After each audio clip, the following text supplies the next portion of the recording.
Olá, seja bem-vindo ao Band Entrevista. O programa de hoje traz dois convidados para tratar de assuntos distintos.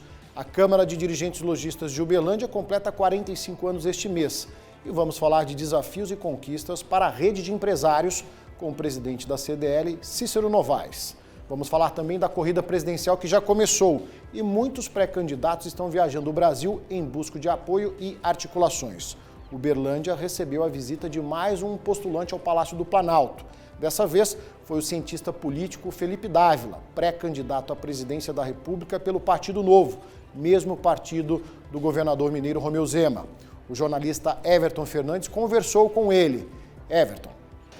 Isso mesmo, Ricardo, estamos recebendo o Felipe Dávila, pré-candidato à presidência da República. Está aqui ao meu lado, seja bem-vindo ao Band Entrevista. Eu já queria começar sabendo do senhor um pouco, da proposta de trabalho, caso confirme a sua candidatura. Bom, muito obrigado, é um prazer estar participando aqui da entrevista com a Band.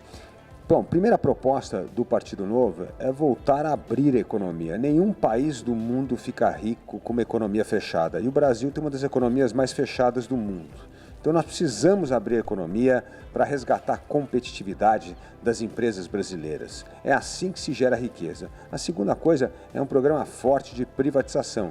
Nós precisamos usar melhor os recursos públicos. E parte dessa privatização, nós temos que pegar parte desses recursos e investir em coisas que foram abandonadas nos últimos governos, como pesquisa e desenvolvimento tecnológico, porque é isso que vai impulsionar o crescimento da competitividade da indústria, do comércio e do serviço brasileiro. E terceiro ponto, é o mais importante, a questão da digitalização. Nós precisamos trabalhar com digitalização de governo para ter maior eficiência do gasto público, avaliação dos programas públicos. Isso é fundamental para simplificar a vida do cidadão, né? Então, com essas três grandes medidas, digitalização, privatização e abertura comercial, o Brasil vai ter condições de resgatar o crescimento econômico, a renda e o emprego num país que está estagnado há mais de 10 anos. Certo. Eu queria que o senhor falasse também um pouquinho as expectativas do Partido Novo para esse ano e as ações de pré-candidatura que vem ganhando força a cada dia que passa, É verdade, o Partido Novo virá forte em 2022. Pretendemos aumentar bastante o nosso número de deputados federais, aumentar o nosso número de deputados estaduais, reeleger em Minas Gerais o governador Zema e teremos candidatos competitivos a governos em São Paulo, no Rio de Janeiro, no Espírito Santo. Portanto, o Novo vem muito forte nesta defesa de uma pauta liberal, de abertura econômica e de desenvolvimento do país baseado no aumento da eficiência do mercado e da melhoria da qualidade do serviço público. O senhor acredita que vai ser uma das eleições mais difíceis para quem se candidata para a chamada terceira via, vista aí o protagonismo de Bolsonaro e Lula? E se o senhor acredita que os eleitores já têm uma opinião formada em quem votar? Não, eu acho que o eleitor não tem uma opinião formada, porque quando conversamos com os eleitores hoje, o que nós sentimos é o oposto. O eleitor está cansado da polarização, está cansado do radicalismo e busca um presidente da República capaz de pacificar o país, resgatar o diálogo no país. Porque sem pacificação e diálogo e tolerância, o Brasil não vai conseguir resgatar a confiança no país e a capacidade de voltar a crescer, gerar renda e emprego. O senhor tocou no assunto radicalismo político. Qual a visão do senhor a respeito disso? A visão do radicalismo político está aí.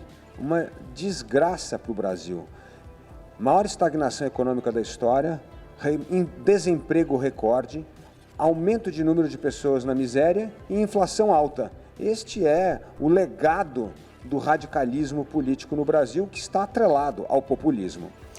Agora, na sua opinião, qual deveria ser a pauta do Partido Novo nesse momento difícil que a economia brasileira vem enfrentando, inflação muito alta, aumento da pobreza, como poderia conciliar tudo isso?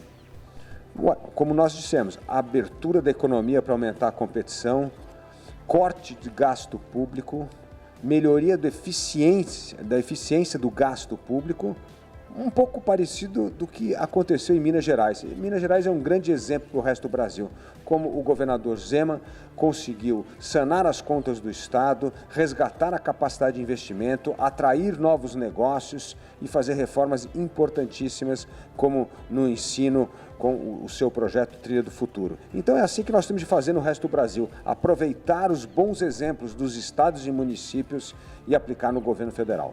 Caso o senhor se torne o presidente da República, pretende ter uma proximidade maior com os prefeitos e governadores dos estados? Certamente. Um dos pilares do programa do Partido Novo é a descentralização do poder, é devolver poder para estados e municípios. Quanto mais estados e municípios tiverem autonomia e poder para tomar suas decisões locais, melhor para o país, porque há um entendimento melhor do contexto local. É assim que se faz boas políticas no país, representando pelo respeito ao contexto local e à autonomia local. Agora, Felipe, quando a gente fala em saúde, educação, onde mexer primeiro? Não, tem que mexer nas duas coisas. Primeiro é resgatar na saúde a coordenação nacional com os estados e municípios, né? O que se perdeu nessa crise da pandemia. Então, o SUS tem um papel importante, mas é preciso coordenar melhor. E é bom lembrar que o SUS é uma parceria público-privada, precisa das OS para funcionar. E isso que deu agilidade importante no Estado numa época de pandemia. Temos que melhorar a saúde primária, fundamental. O médico da família tem um papel importantíssimo para diagnosticar problemas que possam ser evitados na saúde terciária. Na parte da educação, nós temos de investir primeiro no ensino básico, alfabetização, ensino em tempo integral e a formação do professor. Nós precisamos investir na melhoria da carreira do professor, porque nenhum país melhorou a qualidade da educação sem melhorar a qualidade dos seus professores. Agora, tendo em vista o tamanho do estado de Minas Gerais, algum plano específico para o estado?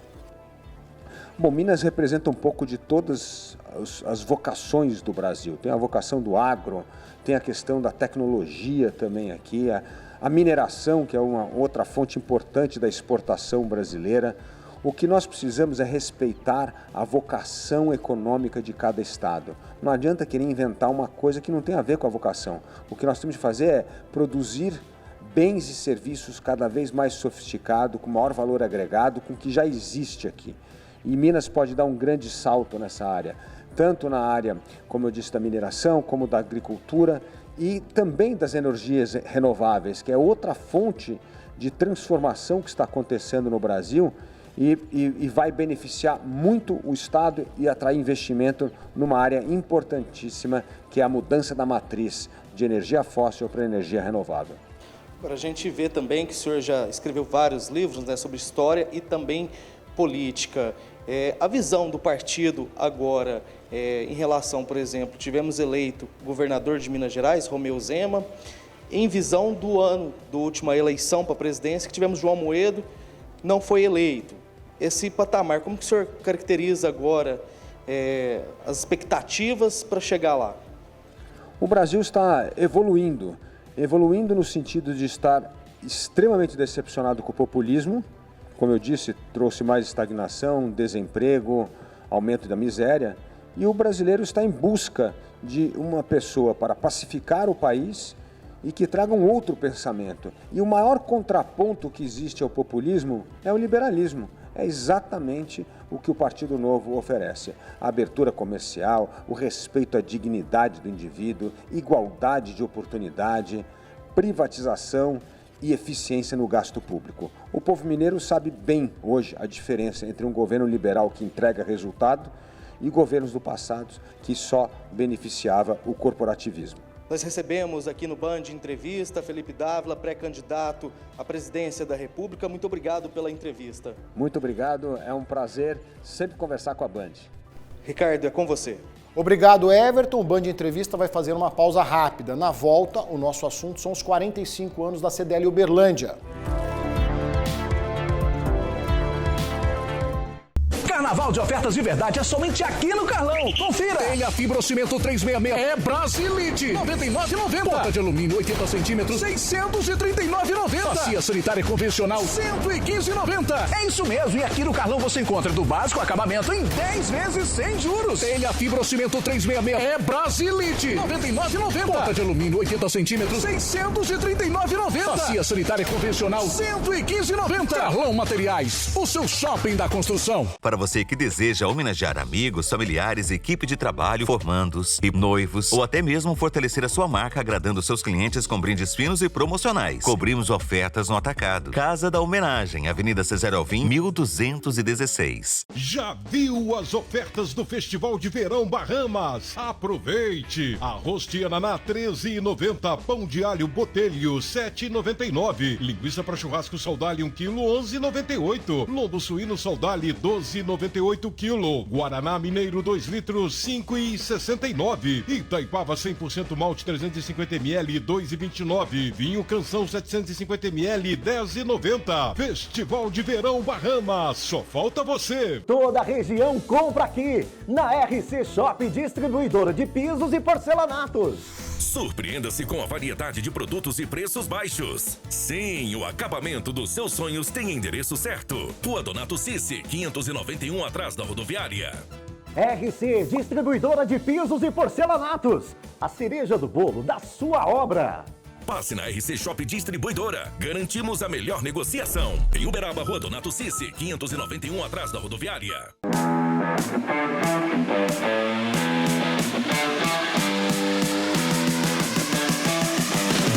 2022. Esse é o ano da retomada. A maior feira de máquinas e insumos agrícolas em Minas Gerais ficou ainda maior. São mais expositores, novo layout e muito mais negócios. De 22 a 25 de março em Uberlândia. FEMEC 2022. A sua melhor compra do ano. Realização Sindicato Rural de Uberlândia. Fevereiro é o mês da folia de preço baixo Barão dos Pisos. Um desfile de ofertas campeãs pra você reformar ou construir. Toca pra Barão. Piso extra cementício 61 por 61, 32,90. Grisalato extra polido 55,90. Porcelanato extra acetinado 84 por 84, 60,90. Folia de preço baixo Barão dos Pisos. Com tudo em até 12 vezes sem juros. Avenida Barão do Rio Branco, 1570, em Uberaba. Você aí que completa 18 anos neste ano, o dever te chama. Você tem que fazer o seu alistamento militar. O prazo vai até 30 de junho. E o melhor jeito de você se alistar está em suas mãos, o seu celular. Baixe o aplicativo do Exército Brasileiro ou acesse o site alistamento.eb.mil.br. Aliste-se, o dever te chama.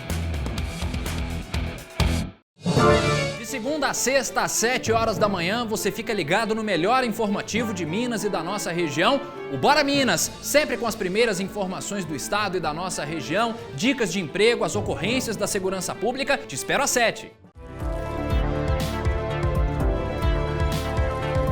Estamos de volta com o Band Entrevista. No último dia 19 de fevereiro, a Câmara de Dirigentes Lojistas de Uberlândia completou 45 anos de atividades. O associativismo promovido pela entidade tem como missão a construção de um ambiente de negócios capaz de gerar competitividade, empregabilidade e renda. O jornalista Everton Fernandes conversou com o presidente da CDL Uberlândia, Cícero Novaes. Everton, com você. Exatamente, Ricardo. Estou recebendo agora o Cícero, presidente da Câmara de Dirigentes Lojistas aqui da cidade de Uberlândia. Vai falar um pouquinho a respeito dos 45 anos, de CDL. Muitas empresas, Cícero, não chegam a essa idade, Como que você vê a CDL nesse patamar agora? Bom, a CDL evoluiu, Quando ela foi criada, há 45 anos atrás, ela era uma associação cujo motivo de existência era justamente fazer cadastros de pessoas para verem se ele teria condições de comprar nas lojas com crédito, com crediário. De lá para cá, houve uma evolução, a associação passou com o tempo a, vamos dizer assim, fazer um outro tipo de trabalho que era criar situações para melhorar o comércio nas épocas de datas importantes, que é o caso do Natal, que é o caso aí do do Dia dos Namorados, né? E do Dia das Mães e outros, e aí a coisa foi por aí afora.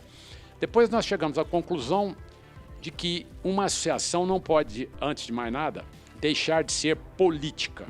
Então é muito mais importante hoje que você preste serviços para os seus associados, mas que seja uma atuação política o principal caminho que a entidade tem que ter. Por quê? Porque quem faz as leis, quem muda as leis, é justamente o legislativo. Quem executa é o executivo. E o judiciário é justamente para fazer cumprir a lei. No nosso Brasil, isso é um pouco confuso e caótico.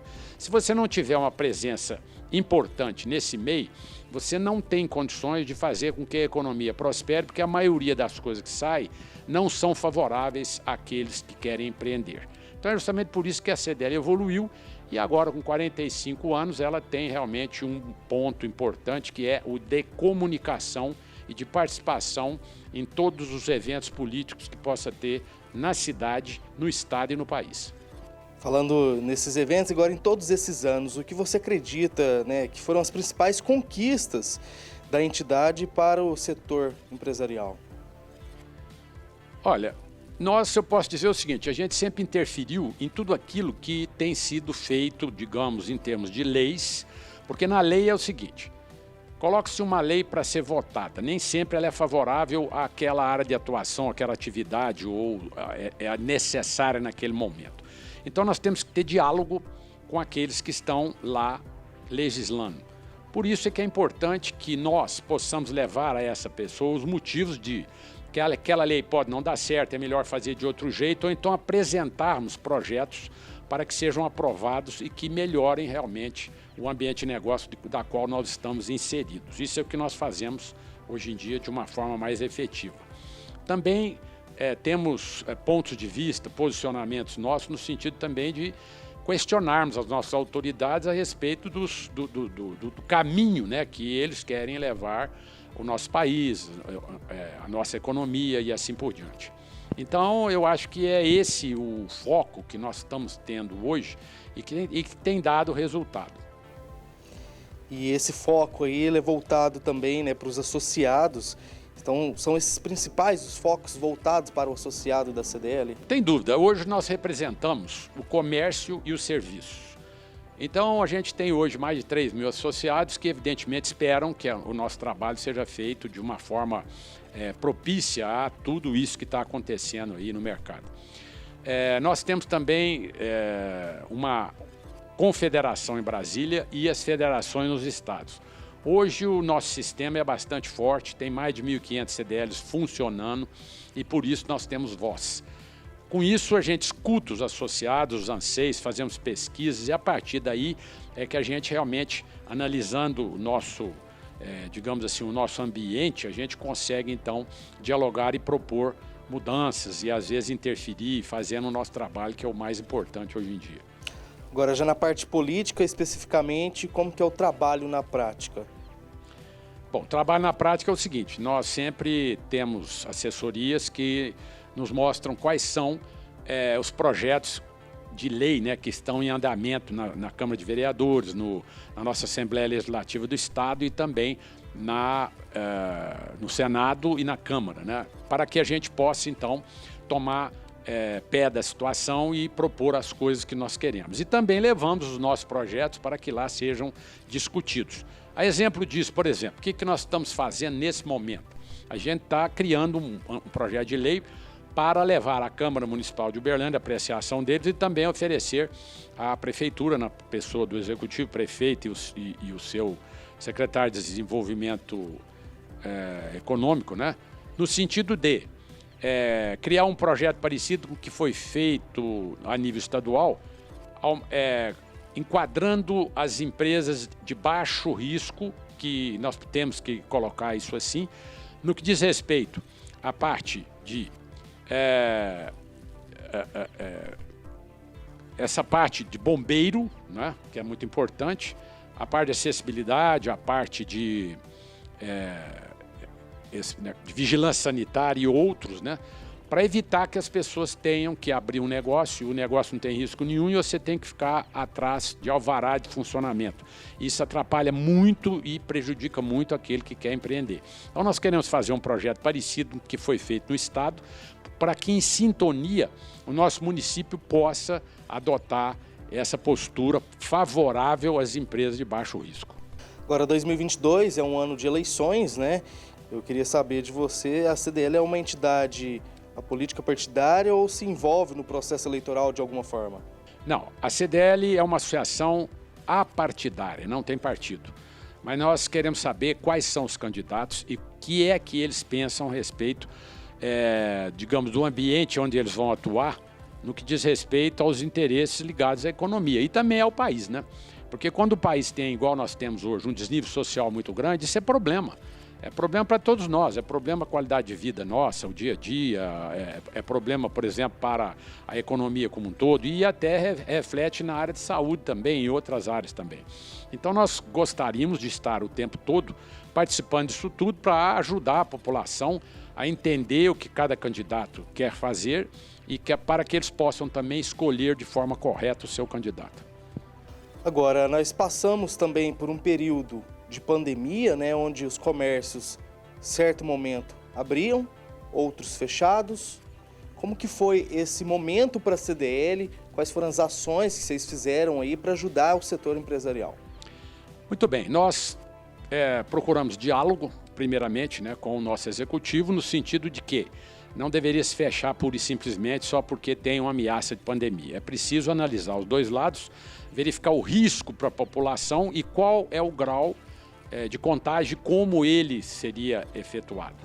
Era muito pior, por exemplo, na época, né, os ônibus que estavam lotados, as aglomerações que se faziam em alguns ambientes, ou mesmo as festas furtivas, né, e que aquilo que realmente passava esta doença de uns para os outros. E nós sentimos também que as empresas não eram culpadas, ou seja, todas elas estavam dentro das regras de higiene, das regras de distanciamento, trabalhando com máscara, tudo corretamente. Então, não havia motivo de fechamento. Por isso, nós dialogamos e tentamos, durante um bom tempo, fazer com que as empresas fechassem o mínimo possível ou não fechassem. Para isso, foi necessário, inclusive, criar aquela nossa campanha do Reabrir Já, para que a gente tivesse o quê? Todo o apoio do comércio e serviços e para pressionar as autoridades de que estariam fazendo alguma coisa exagerada que não era devido. Isso é o mais importante. Agora, esse ano de 2022, você acredita que seja um ano de retomada do varejo e quais ações a CDL pretende fazer esse ano para chamar aí a atenção do público-alvo? Bom, a CDL sempre faz ações, né? Nós temos lives, a gente tem promoções, a gente tem, vamos dizer, formas de ajudar no sentido assim de motivar a vontade das pessoas de comprarem, de irem aos lugares, etc. e tal. Mas além disso tudo também é preciso ajudar o comércio e serviço a pensar às vezes em liquidações, né? E também procurar estar de olho nos nossos governantes, nos nossos legisladores, né? Para que melhorem o ambiente onde nós estamos inseridos. Porque hoje o Brasil é muito difícil para qualquer um que quiser montar o seu negócio sobreviver. A gente vê, inclusive, exemplos de empresas grandes que vieram do exterior e que ficaram aqui um pouco e já voltaram. Sério que não conseguem sobreviver num país igual ao Brasil, que tem aproximadamente 160 mil leis para serem cumpridas. Não dá para ninguém pensar em cumprir isso aí. É uma loucura. E leis que já estão obsoletas, que precisam ser mudadas, né? Você tem uma CLT que é dificílimo de você poder trabalhar e assim vai. Então é preciso que não só a gente faça o nosso trabalho de querer motivar o cliente através de bons produtos, bons preços e tudo mais, entrega rápida, mas é preciso também que o ambiente seja propício, quer dizer, que a gente não tenha que fazer algo para aumentar o nosso custo que não seja da nossa obrigação. É isso aí que é o mais importante. Cícero, antes de deixar uma mensagem, vamos conferir um vídeo que a CDL preparou.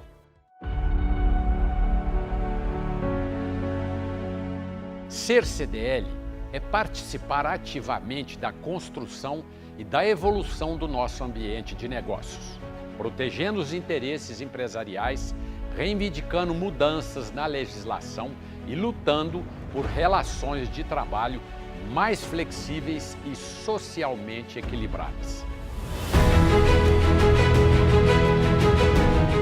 Ser CDL é promover a empregabilidade, a formação profissional e a responsabilidade social.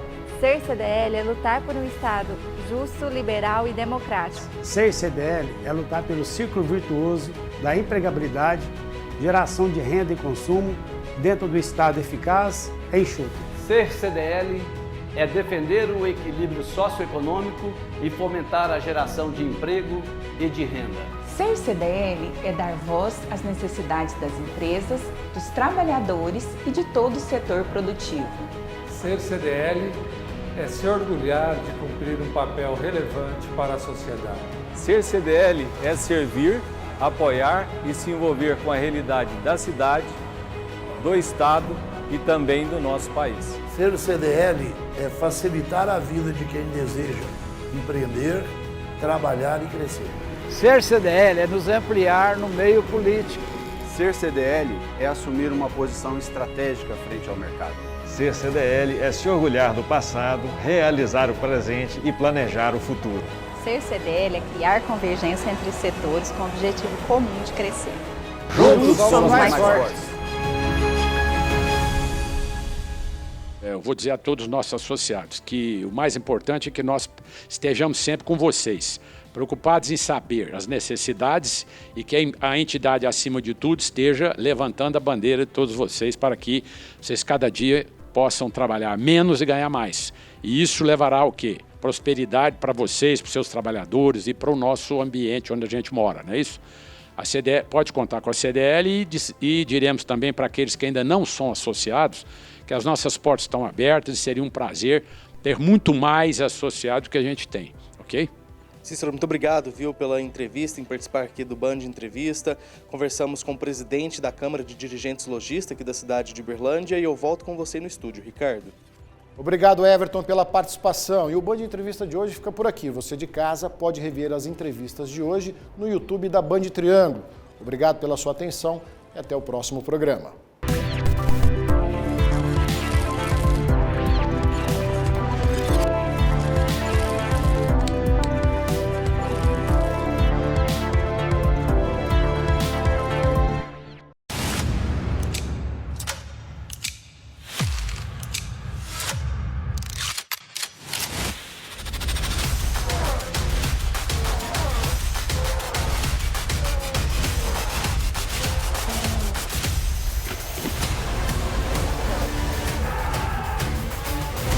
Novos carros e novas regras que prometem equilibrar a disputa entre todas as equipes. Dos bastidores da prova, preparação de equipes e pilotos, tudo, absolutamente tudo. Com exclusividade. Vai ter mais velocidade e adrenalina na maior categoria do automobilismo mundial.